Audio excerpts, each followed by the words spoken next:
Hi, friends. It's Pastor Cindy Garris August from Colonial Park United Church of Christ, where no matter who you are or where you are on life's journey, you are welcome here. It is February the 9th, and we were supposed to meet for worship in our sanctuary this morning. And we had some ice overnight and some very slippery conditions last night. I know that some of you are probably out and about this afternoon and are like, totally could have met. But maybe your development is like mine and is not as cleared off as is not as cleared off as I would like for people's safety. But anyway, couple of things. One is we were supposed to have a healing service as part of this morning's worship. We like to have those quarterly if we can fit it in. We feel that healing prayer is very important part of our ministry and what we do. That is being moved to next week, hopefully. Also this morning, today is Super Bowl Sunday. Go Eagles.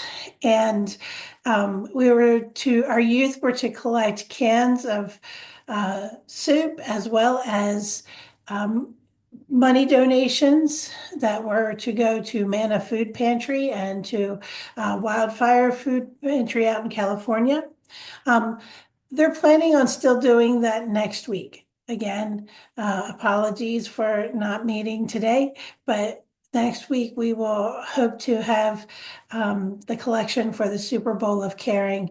I'm sure those food pantries and food banks can always use the support, whether it's Super Bowl Sunday or not. The one other piece I wanted to highlight before I share a little bit about today's text. The third thing I wanted to share is that I am going on vacation. I know some of you think that I never do that, and others of you think I always do that. So I just wanted to let you know that Liz and I will be away from this Thursday, February 13th, we'll be gone until the 25th, 26th. So about 2 weeks. So during that time, if any pastoral emergencies arise, please contact the church office, contact Pastor Scott, so that everybody is aware of what's going on. Our text this week is a healing text. It comes from Luke chapter 7, verses 1 through 17. I'm not going to go ahead and read the whole thing, but I just wanted to highlight that it's actually two stories in one. There's a story at the beginning where Jesus heals the servant of a Roman centurion, a leader in the Roman army, the Roman military. And he has a servant who he admires very much. In fact, we know that this centurion is loved by the Jewish people, at least some of them, and because he built them a synagogue.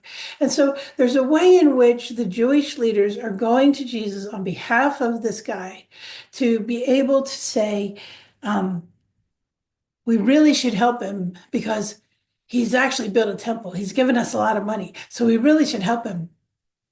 And Jesus ends up healing the servant, the friend of the centurion.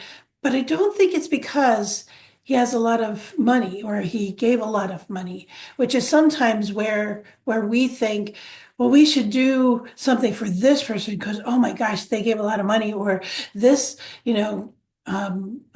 ministry, makes a lot of money. And so we should support that. Or I think I want to encourage us to recognize that Jesus is helping this man because this man's faith, because this man believes that Jesus can heal his servant, because Jesus sees the compassion that this man has for somebody in a completely different class than him.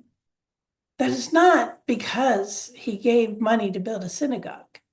It's not to make sure that everybody knows who he is or who this guy is.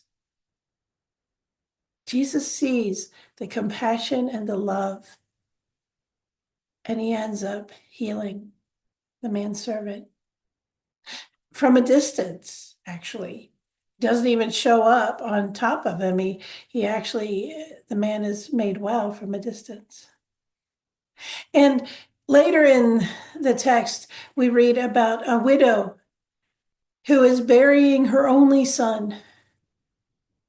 And Jesus is not necessarily invited to this funeral procession, is not invited to bring healing into the story. And some of you would argue that the healing and the miracle is in the raising of the son, because that's what Jesus does. He talks to the body of the boy and says, "Get up." And the boy gets up and starts talking. That's a miracle, surely. But at the same time, it's not necessarily about the facts in this case. Because here, part of what we're hearing is the way in which Jesus is bringing healing to this family, restoring this widow to the community. Because up to that point, as a widow, and now burying her only son, she is alone in this world. She is not connected into society. That's why widows and orphans are commanded for us to take care of, to provide for, to love. And in this act, this miraculous act, Jesus not only restores life to the boy, but almost more importantly, he restores life and community to this woman. He brings her back in. Now, some of us, I think, will wrestle with the fact of, why can't Jesus do healing like that for me? Saving a loved one from death, or bringing healing in a curing kind of fashion. And I want to say that I believe that God can and does have the power to do that. However, I don't think Jesus really ever offers healing or brings about healing in Scripture, A, in the way that people are expecting, and B, just because he was asked.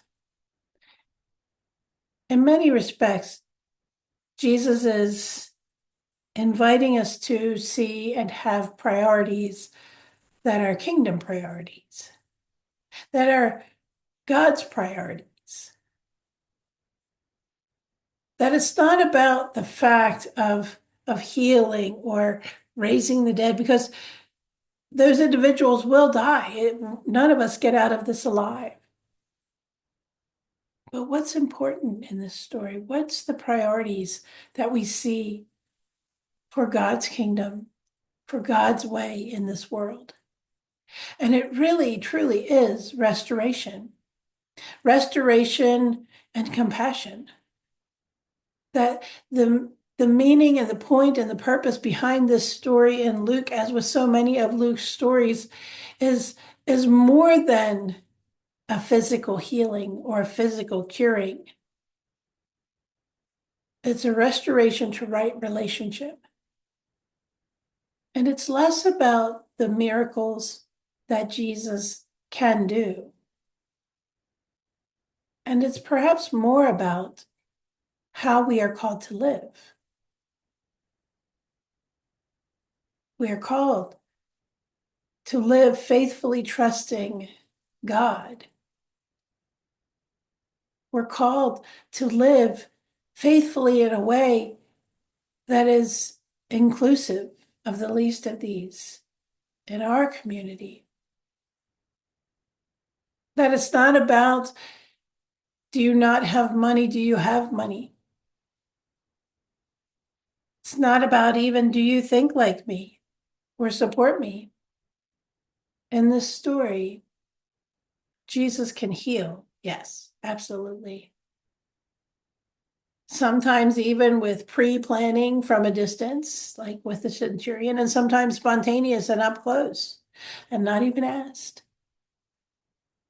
But where in our lives are we called to bring that kind of healing? A healing that restores community, a healing that celebrates compassion and trust in Jesus and God. And where is our healing as individuals, as a community, as a country? How would Jesus heal both sides or all kinds of people? How is Jesus healing? How is God already at work in our world? Because I believe that God is. I think there's plenty of times that we look and go, have you seen what's going on out there? And I guess I want to say, I'm not trying to be naive or even necessarily optimistic. I want to live in hope that I do believe God is doing a new thing. And may God help me and help all of us open up and pay attention to that and say, how can I be a part of that? How can I be a part of what you're doing? I want to be one of those people in the crowds that are following Jesus. I want to be astounded and amazed, surprised, and maybe even a little terrified. But that means I need to show up and keep following. That's my prayer for you today. It's my prayer for us as we live in this world, that we are a church, we are a people who continue to extend our boundaries to welcome others in, those especially on the margins, who continue to celebrate compassion and healing and bring about wholeness through faithfulness. My friends, I hope that you stay safe this week. And I hope that God continues to show up, that you can see and recognize and say, how can I be a part of that? God bless.